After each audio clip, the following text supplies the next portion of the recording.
Northern Poverty Law Center to bully corporations, news executives, and tech companies into punishing people it doesn't like. Not surprisingly, the media love Media Matters. One former employee described the group's relationship with MSNBC this way, quote, "We were pretty much writing their primetime." When Media Matters issued a press release, MSNBC picked it up, quote, verbatim. Media Matters staffers once explained that the organization's close relationships with journalists in the National Press Corps were vast. Here are some quotes. Quote, "Greg Sargent of the Washington Post will write anything you give him. Ben Smith, now at BuzzFeed, will take stories and write what you want him to write. The people at Huffington Post were always eager to cooperate. Jim Rainey at the LA Times took a lot of our stuff. Brian Stelter at the New York Times was helpful."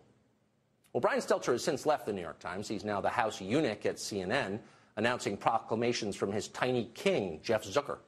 He takes his talking points, though, still from Media Matters. Here's Zucker's puppet. A lot of what Fox does in primetime is resentment television, making you resent liberals and others who are trying to hurt you. That's the message from Fox. I think all of this matters because it's about decency and standards. It's about the corrosive, ugly, nasty behavior that sometimes happens on cable news or off cable news involving some of these hosts. "It's about decency," cries the eunuch. "We must have decency." By which the eunuch means less disobeying, more obedience. Stop criticizing the program, or else. This is the face of state media. Why does Fox even exist, they wonder? We've got 11 other perfectly good cable channels, all of them approved by management and obedient to the people in charge. How could anybody watch something different? Fox can't be legitimate. They must be lying. Their viewers must be stupid. Listen to Don Lemon and the governor's brother tell you why Fox News shouldn't even be allowed. As journalists, we have to give you the facts. What happens there is you don't talk about the substance of what you said or if it's factual or not. You don't talk about that. What you do is you say everybody's out to get me.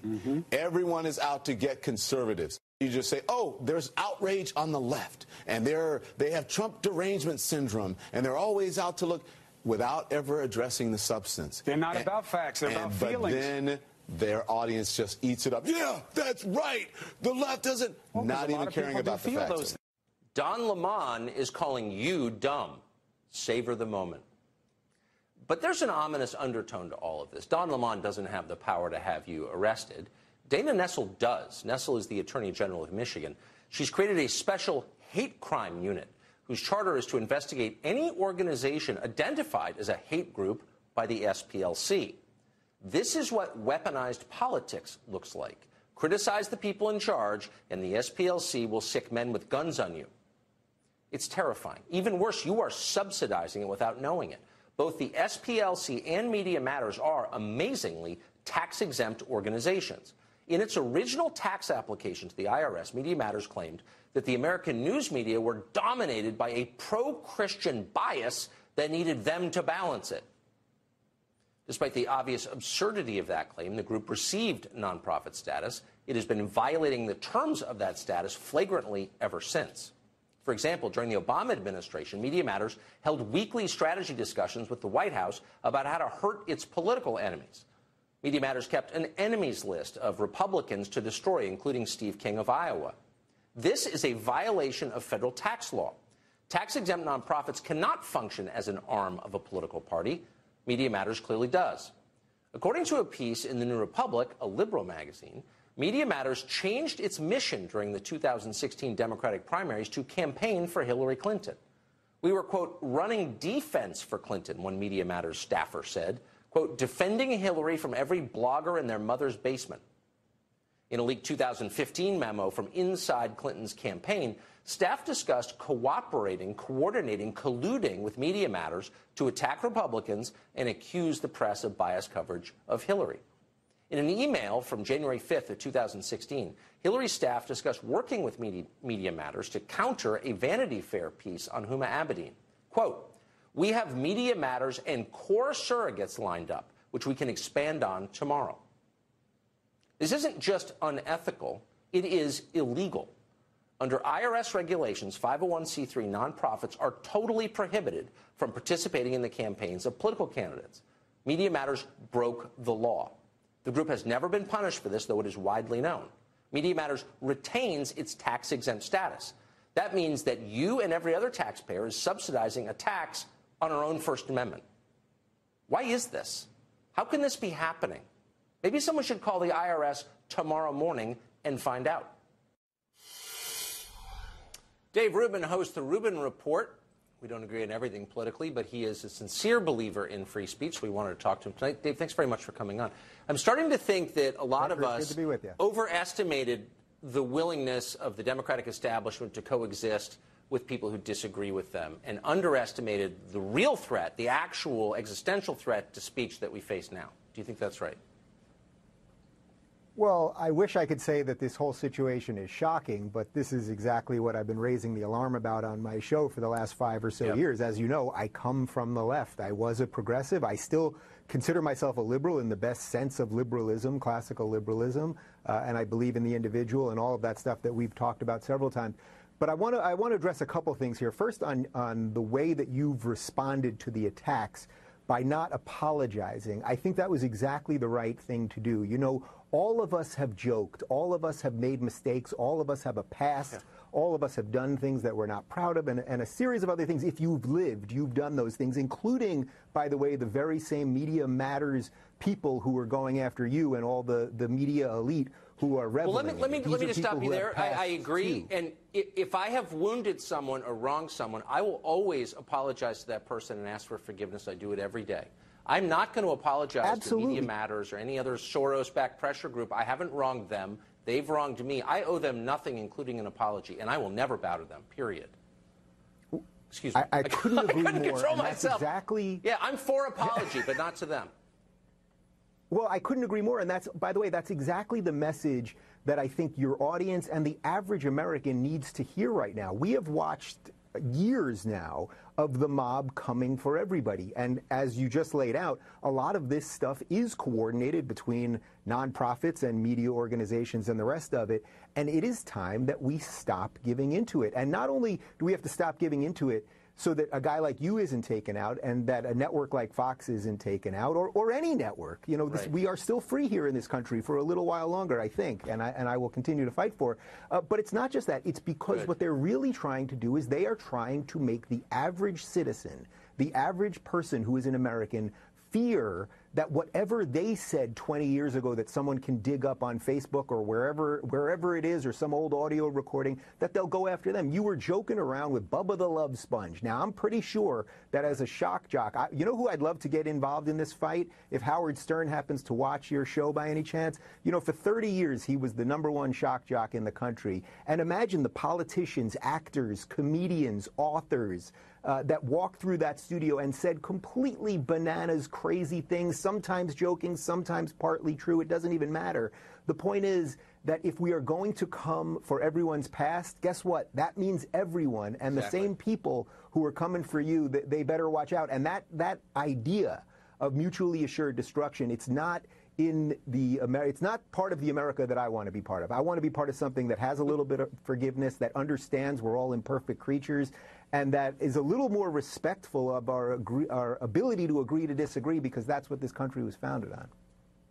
Exactly. In the last 24 hours, I've received, I don't know, dozens of transcripts of prominent progressives saying awful things on this show or that show, or texts from them.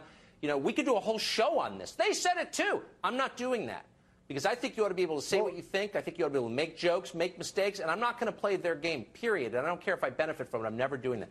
And very quickly, tell us, you've thought about this so much, and I hope you'll come back on to further explain it, but what can the average person who is essentially powerless in the face of this do to protect his right to his God-given rights? Start speaking up now. You know, this comes up every college I speak at, every public event I speak at. This is what young people are asking about. I'm afraid to speak up. I want to get the grade. I want to get out of school, or I don't want to get fired from my job. that freezing ability that is silencing good, decent people who usually lean a little bit right. They're usually libertarians or conservatives, something like that.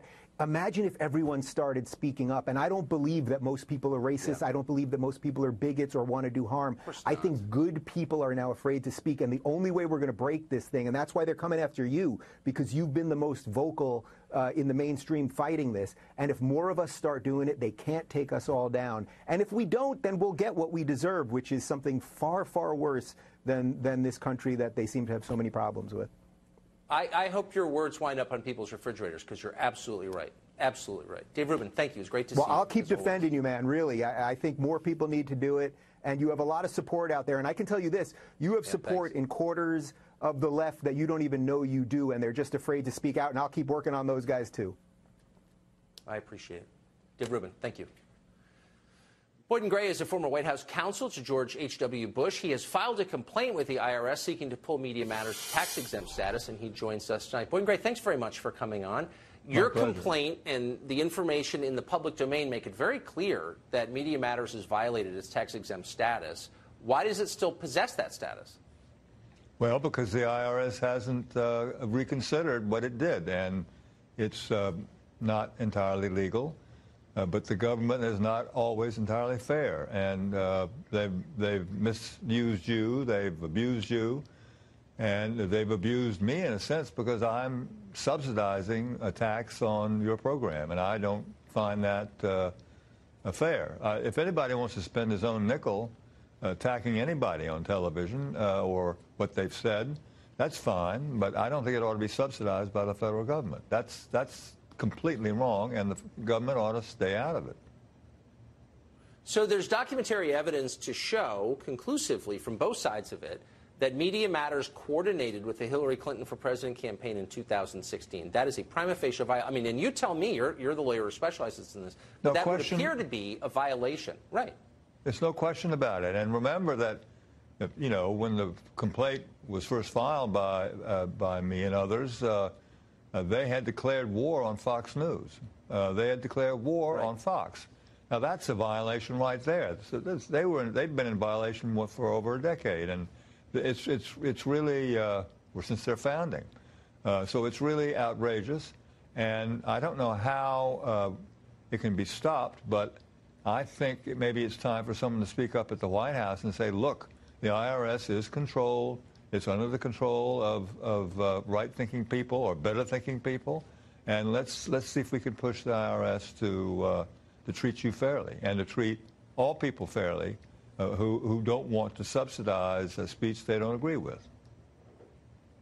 I mean, there were entirely legitimate, nonpartisan conservatives who did not receive tax-exempt status under Lois Lerner at the IRS purely because she didn't like their politics. And now you have the IRS protecting an openly partisan group in flagrant violation of the law. You've got to think maybe there's something wrong at the IRS. There's something wrong with the IRS. That's not the only agency where there's something wrong with the federal government. So keep up your good work, because as your previous guest said, if people don't speak out, then we're all lost. And that's the big omission. Is people not speaking out. There's nothing more harmful than to keep silent when you should be defending yourself and others who are exercising their own First Amendment rights. Amen. I agree with that. Boyden Gray, thank you very much for coming on. My pleasure. Good luck to you. Thank you.